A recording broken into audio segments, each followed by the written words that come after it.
Good afternoon, everyone. Welcome to today's daily recap. I'm Evan Lazarus. I'm the CEO of T3 Live, and I'm filling in for Scott, the Red Dog Redler, today on what is a lovely Friday afternoon here in the New York, New Jersey area. Wow. So what can I say to recap the week? This has been really something that I think has been building, not that I think, I know has been building for several months. And as we look at the market, and we're going to look through the lens of the spiders, and I've covered this, probably well into the 100 to 200 times already.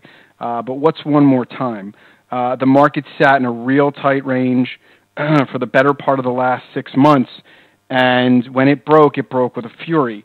Now, like all markets, both down and up, when you pull real far, real fast, the snapback is typically just as fast the other direction. So the counter move that we saw, what was this week, was almost as dramatic as the selling itself. Now, what do we know? Well, we know that the market, cratered vertically into prior support. That would be the October lows and the April 14 lows. So we know where buyers clearly stepped in, and that makes sense. But what we don't know is, what's going to happen next, right? So now we've had this big down move, this big snapback. We are clearly in the area where, the markets could still creep a little higher. I don't think that that's out of the cards, but an area where things can get very, very turbulent in here. We can have buyers and sellers and some level of resistance come into play. In the event we do creep a little higher here on the weekly, back to, SPY 204, somewhere in that low 200 area. So we need to really keep a close watchful eye as we look at the daily, which is, again, just the same chart, just a little more detail. I watch, EMAs, and this level here is the 200 EMA, that black line. And once we got a convincing break below there, that's sort of where the momentum kicked in. And I covered this in my webinar last night, but I talked about this whole vertical price action down, rising volume, and then declining volume here on the snapback, which is always a sign that that we may be running out of steam. Now, I do think we can see a little higher. I think we can probably see into this zone maybe early next week on a gap up, whatever it may be. I could be wrong. I mean, we may not, but I still think there's a tiny bit of room for just a scooch of more upside, if you would, here in the coming days. But nevertheless, I do think that this is a very slippery spot to be in. And I think Jeff Cooper, my colleague Jeff, who publishes the Cooper Report, said it really, really well today in one of his posts, and I'll throw it up here. The Iceman cometh, and he sent this out at around noon today. And he basically says, it occurs, a fellow trader that I know refers to the current pattern in the market as the Iceman setup. It occurs when the market or stock falls through thin ice after skating smoothly along a glossy surface of complacency. As you've heard me say before, crashes occur not from too much bullishness, but rather from too much complacency. That's what we got. After the initial break through the ice comes the effort to claw out of the hole after falling into the shocking cold. A lot of energy can be consumed on trying to get out of the hole, and if unsuccessful, the ensuing drop is more dramatic than the first break. This is where we find ourselves going into a possible September to remember where, as you know, a lot of stuff lines up. So, I think, he says it probably a lot more eloquently than I'm saying it, but this snapback can potentially lead to a dangerous spot. And depending on how the market can act over the next couple of days, and in this market, sometimes a day can be a week. In essence, the kind of price action and volatility we're seeing today actually being the most muted trading day we've seen in probably the last 2 weeks. But nevertheless, this is a dangerous spot for the market to be in, and any long-term perspective here probably shouldn't be talked about, as the focus should be on, what may happen Monday, Tuesday, Wednesday, Thursday of next week. As much as I think the market will go lower, and for several reasons, and I talked about this small iota of information that I think is very valuable, if you look at just the moving averages here on your screen, primarily the 8 EMA and the 21 EMA, the 8 being the blue line, the 21 being the red line,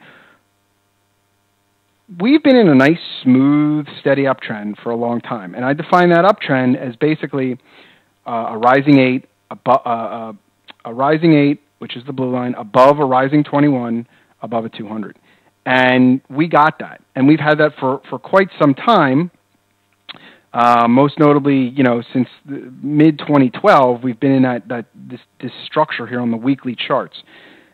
But that changed. This is the first time, and you can kind of see it here, where our moving averages have actually turned down. So the result of all this sideways price action that we saw over the last 6, 7, 8 months caused this trend, as defined by, again, these rising averages, to basically flatten out, and ultimately this pulling of the rubber band, sharp, hard, and fast, got those to change. So just that and that alone, and I know I'm not saying that and that alone is necessarily a reason to do something, but for the first time in a long time, visually, from a technical perspective, as it relates to the movement of price, something has changed.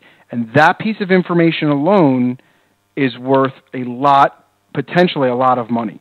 Whether it makes you money or pulls you out of the market on this snapback, is this snapback an opportunity to, get back some of the downside that we occurred, get back some of the profits that you potentially may have, lost, or some money lost? Is it an opportunity to get yourself to a more neutral position, or is it an opportunity to get short? And, time will tell, but from my vantage point, something has clearly changed. The markets are still turbulent. As the weekly chart shows us, we may go through a period of a couple of weeks in here where, we don't really have much of a direction. But if we can't sustain this rally, or we start to unwind, be very, very careful with long-term opinions. As it stands right now, the potential exists. Again, this is a weekly chart that we have some sort of larger topping pattern developing in here. Again, building over a long period of time, building since last April, April of 2014. That could ultimately set up again over the next X amount of weeks and months, to be determined.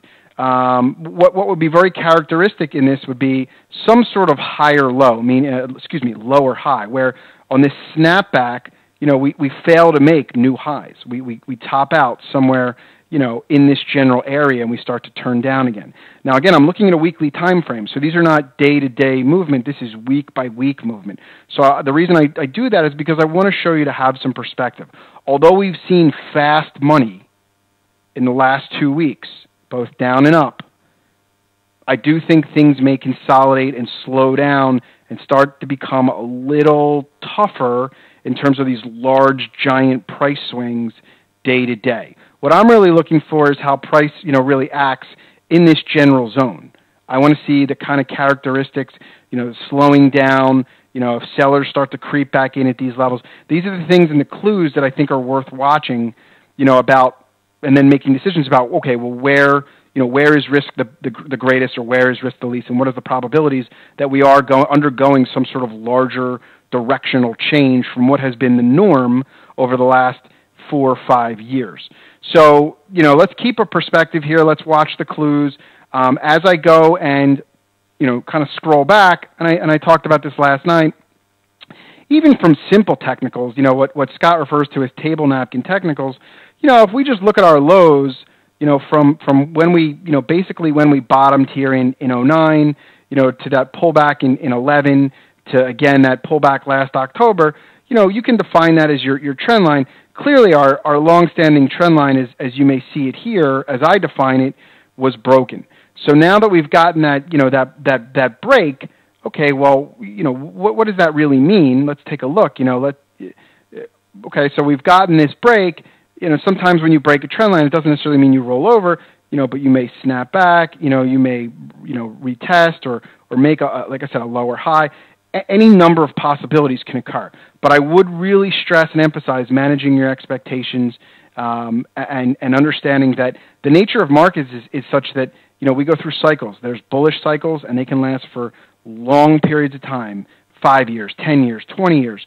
And then there's periods where you get reversals and downward pointing markets, and that's the nature of what the stock market is. It's not always up, up, up, up, up. It's not always down, down, down, down, down. But knowing how to read the signs to understand when the landscape has changed, is potentially changing, something seems different, and you can justify those technically as to the movement of price, well, then you're going to put yourself in a position to either, like I said, get neutral, get flat, approach, as Scott would always say, approach markets more tactically. Different markets have different characteristics, and if you're just a believer in up, up and away, and it's always up, up and away, well, that's fine and dandy, but you're going to have to weather the storms for when you go through those cycles when things are just not the way they used to be. So my job as a technician is to read the signs, is to tell you when something potentially is changing, why it's changing, and how to position yourself mentally to look for ways to find opportunity. So that's really it. I don't think it's wise for me to go in and talk about specific symbols here because it's been so chaotic. I could probably talk about almost every sector, to some degree, as price movement has been, pretty chaotic. So across the board, what we saw over the last 10, 12 trading days has been fantastic in terms of shaking the tree, creating opportunity for those that have short-term time frames. For those that are longer term, definitely, causing some turmoil if you're a perma bull or somebody that's just buying and buying and buying. But this time, I really do think, and I can justify why I stress that I do think something has changed, but to be determined. The story will continue, and I guess we'll find out. So technically, I'm giving you the things to look for over the next couple of days, which is really as far out as I think it's worth looking at this point, and we'll see what happens. As always, have a great weekend. Make sure you lock in your Finance Festival tickets for T3 Live's Finance Festival. I've been talking about it. We've got some amazing talent, and we're almost out of hotel rooms, as I said last week. So make sure you dig in because it's going to be really a magnificent event. I can't stress enough how much fun and how interesting this is going to be. So do yourself a favor, get on a plane, get down to Miami. It's always a good time in Miami, and let's mix it up. Have a great weekend, everybody. I'll talk to you.